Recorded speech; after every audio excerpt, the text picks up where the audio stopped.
Hello guys, today we will discuss a new topic जो कि अपन ने पढ़ा है अभी तक, उससे एडवांस टॉपिक है ये। उसी से रिलेटेड है बट उससे एडवांस है थोड़ा। इसके अंदर अपन लोग डिस्कस करेंगे कि किस तरीके से रिजल्टेंट फोर्स का डायरेक्शन फाइंड आउट किया जाता है। जिस तरीके से अपने को बोला गया हो अगर कि अगर दो फोर्स दिए हुए हैं आपके क्वेश्चन के अंदर एंड उनका रिजल्टेंट फोर्स दिया हुआ है और उस रिजल्टेंट फोर्स का डायरेक्शन फाइंड आउट करने के लिए आपको कहा गया है, तो वो किस तरीके से अपन को फाइंड आउट करना है। देखिएगा इसका फॉर्मूला किस तरीके से अपने को याद रखना है। सपोज़ किसी पॉइंट के ऊपर एक फोर्स P अप्लाई हो रहा है और उसी पॉइंट के ऊपर एक फोर्स Q अप्लाई हो रहा है। इन दोनों के बीच में जो एंगल है वो आपको दिया गया है कि अल्फ़ा है। इनका रिजल्टेंट फोर्स R है जो कि इनका रिजल्टेंट फोर्स है,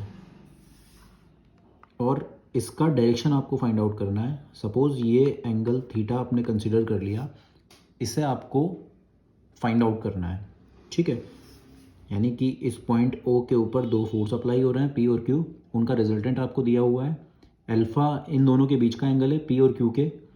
थीटा वो एंगल है जो कि P के साथ में रिजल्टेंट फोर्स बना रहा है। इसे अपने को फाइंड आउट करना है, ठीक है। तो जो डायरेक्शन ऑफ रिजल्टेंट फोर्स अपना टॉपिक है, वो डायरेक्शन ऑफ रिजल्टेंट फोर्स वो क्या है यहाँ पे, वो थीटा है। यानी कि P के साथ में ये जो R है रिजल्टेंट फोर्स, वो क्या एंगल बना रहा है उसके बारे में आपको बात करनी है, ठीक है। तो इसका फॉर्मूला किस तरीके से डेराइव होगा या इस किस तरीके से अपने को फॉर्मूला याद रखना है, आगे उसके बारे में डिस्कस करते हैं अपन। तो सबसे पहले बात करते हैं इस रिलेशन की। ये रिलेशन होगा tan थीटा इक्वल्स टू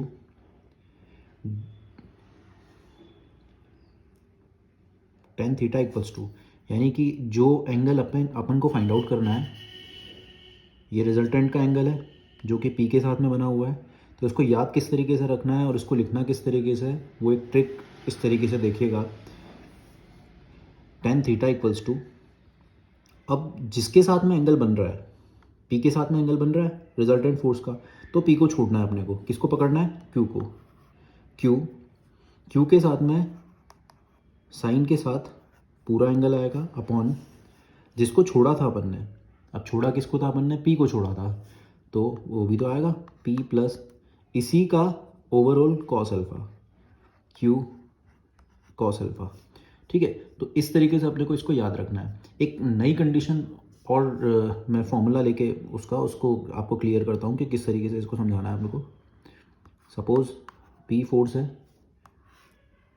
ये आपका Q फोर्स है, यहाँ रिजल्टेंट आपने R बोल दिया, अल्फ़ा आपका ये ओवरऑल एंगल है, एंड अब आप बोल रहे हो कि Q के साथ में ये एंगल बना रहा है थीटा। इसको थीटा ना बोल के इसको इस बार फाई बोलो, और इस फाई का वैल्यू आपको फाइंड आउट करना है। तो देखिएगा किस तरीके से ये फाइंड आउट करेंगे अपन। tan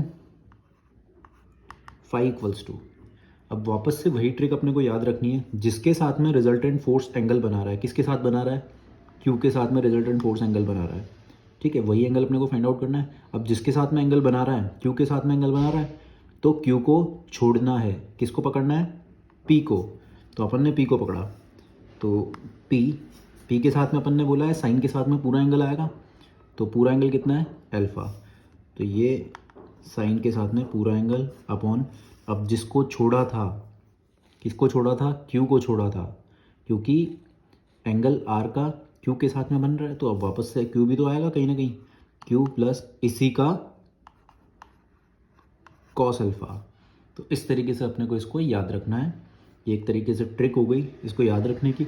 एक नई सिचुएशन और मैं आपके सामने लेके आ रहा हूँ कि अगर ऐसी कोई सिचुएशन होती है, देखिए प्रैक्टिस जब तक नहीं करेंगे अपन किसी भी चीज़ की, तो अपने को क्लियर नहीं होगी। जो भी डाउट्स अपने को आते हैं वो इसीलिए आते हैं क्योंकि अपन लोग प्रैक्टिस नहीं करते हैं।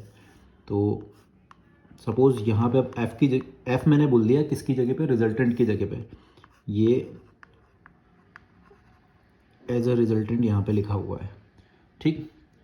और ये ओवरऑल एंगल आपने बोल दिया। इसको इस बार ओवरऑल एंगल को आप बोल रहे हो, क्या बोल रहे हो आप, गामा बोल रहे हो ओवरऑल एंगल को, गामा।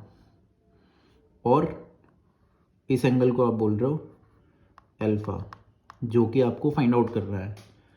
रटना नहीं है अपने को कभी भी। यहाँ तक देखिए, पहले दो सिचुएशंस में मैंने अल्फा को ओवरऑल एंगल माना था, अब मैंने ओवरऑल एंगल किसको माना है, किसको माना है, गामा को माना है ओवरऑल एंगल।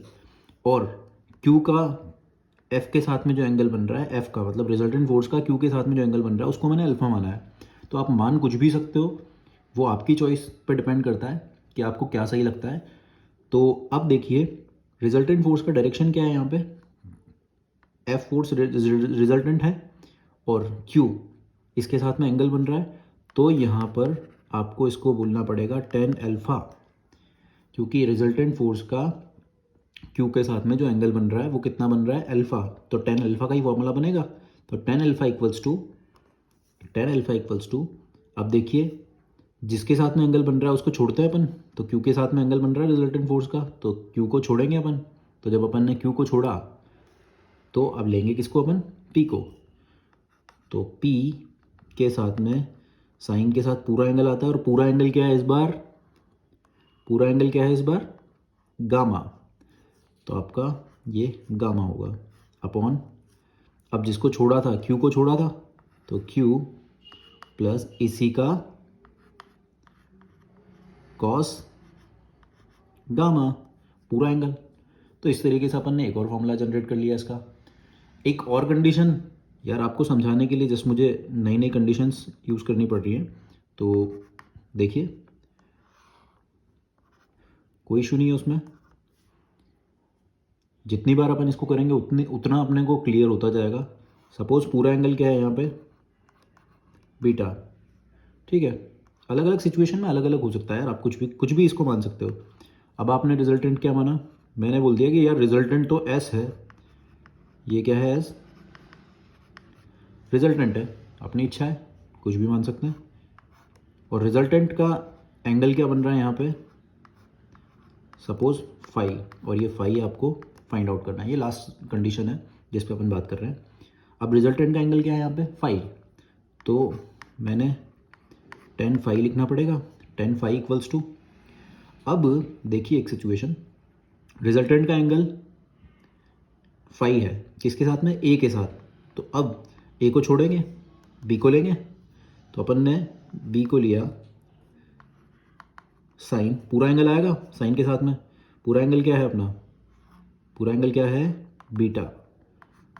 तो बीटा अपॉन, अब जिसको छोड़ा है अपन ने वो भी तो आएगा, तो ए प्लस इसी का कॉस बी कॉस बीटा। तो इस तरीके से अपन ने देखा कि ये सारी सिचुएशंस अलग अलग केस में रिजल्टेंट को कुछ भी अल्फ़ाबेट से वो डिनोट कर सकता है, फोर्सेस को वो किसी भी अल्फ़ाबेट से डिनोट कर सकता है। तो वो अपन को देखना है, अपने को रटना नहीं है किसी भी सिचुएशन में, इसको रटना बिल्कुल भी नहीं है, अपने को बस समझना है ये फॉर्मूला अप्लाई किस तरीके से होता है, और उसी तरीके से अपने को क्वेश्चन के अंदर इसको अप्लाई करना है। ठीक है, ओके गाइस, थैंक यू। अगर इस फॉर्मूले के अंदर आपको कुछ डाउट रहता है या इससे रिलेटेड जो क्वेश्चंस, मैं वैसे तो बताऊंगा आपको बहुत सारे, अगर फिर भी आपको किसी क्वेश्चन में डाउट रहता है तो आप कमेंट सेक्शन में पूछ सकते हैं। Okay, thank you.